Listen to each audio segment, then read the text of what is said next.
talk about the body's being flexible, and Mr. Iyengar and his 47 gazillion postures, or however many there are. There's a lot you can do with your body.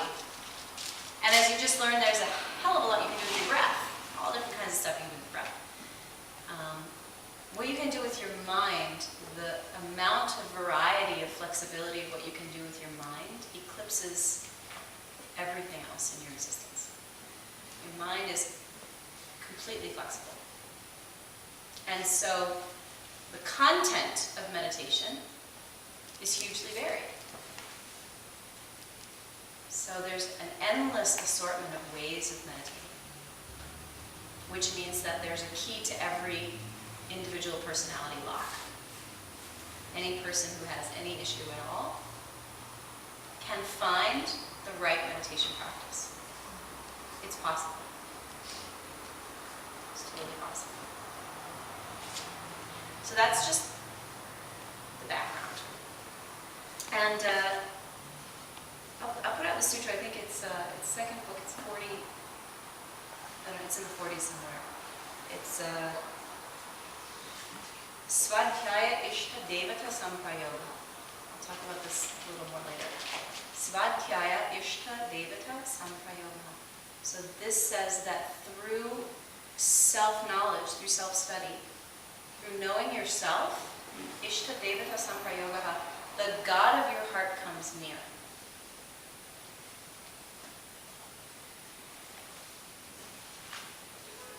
So it's not through casting around out in the world. We talked about this a tiny bit with the chanting in terms of mantra.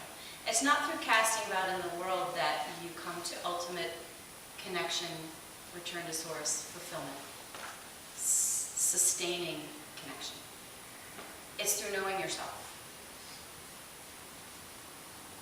So I argue that it's, it's a worthy ambition to try and know yourself better.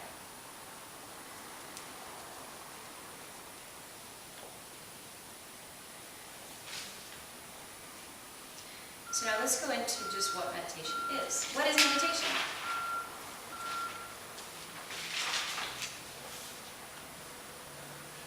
Concentration and attention. Concentration and attention. Yeah. What else? Just throw some words out. Focusing.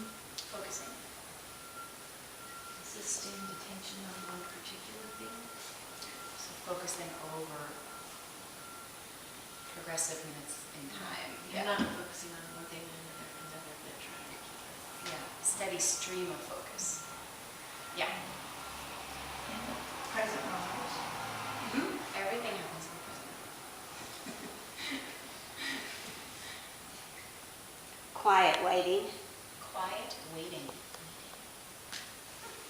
Nice. Internal. Internal. Contemplation. Yeah. There are many kinds of meditation. Like do walking meditation, gazing meditation, where your eyes are open. Auditory meditation. What else? What is meditation?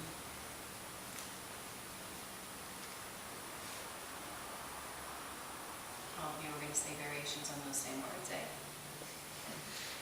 Yeah.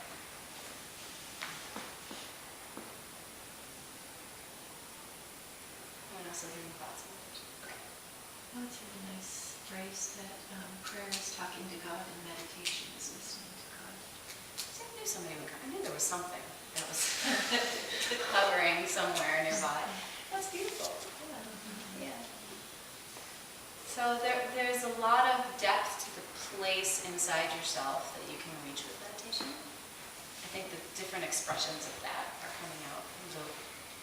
The waiting idea is interesting. The listening idea is interesting also. Listening to what and waiting for what, of course, are the big questions that you're all kind enough not to ask.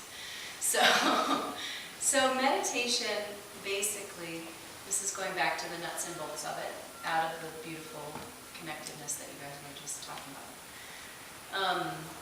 The basics of meditation come from the fact that the mind in its natural state fluctuates between attention and distraction.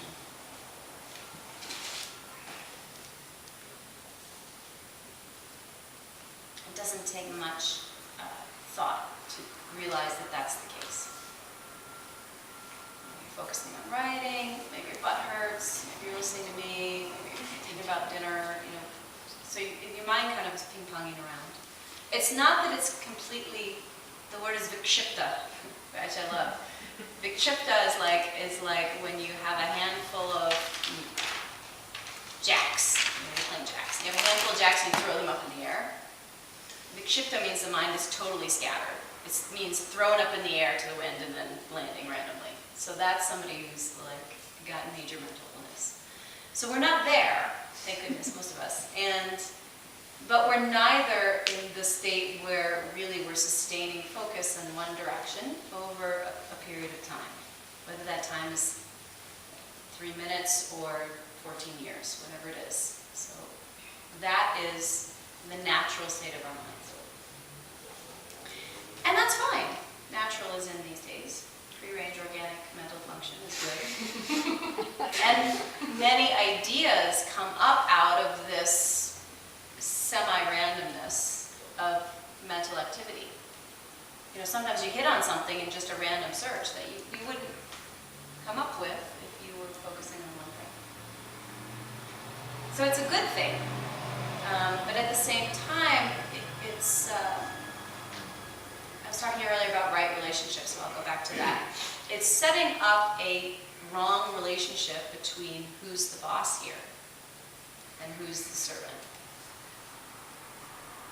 The boss of you is your awareness. It's a deeper level of yourself. The superficial activity of your mind is what most of us tend to identify with. Yoga Sutras, anyone? Yeah.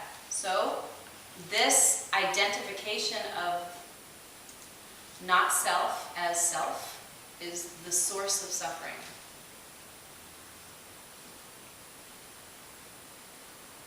There's a lot of ways that you can talk about that, but there's some really straightforward, simple, pragmatic ones.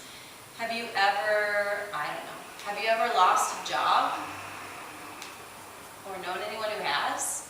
And it's like, I'm a chiropractor. Like, wait a minute, no, I'm not. I was a chiropractor, and then I got fired, and now I'm pouring coffee. So am I a barista now?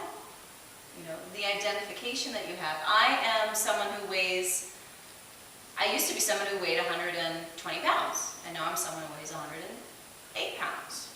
And so, I had to update my self-image when I shifted over. So identification happens in myriad ways, but it's always a source of untruth in our ability to see our world around us and our ability to navigate that world. So again, understanding the mind and not identifying with the activities or the content of the mind is another kind of important relationship rectifying aspect of meditation. This quiet is very affectionate right now.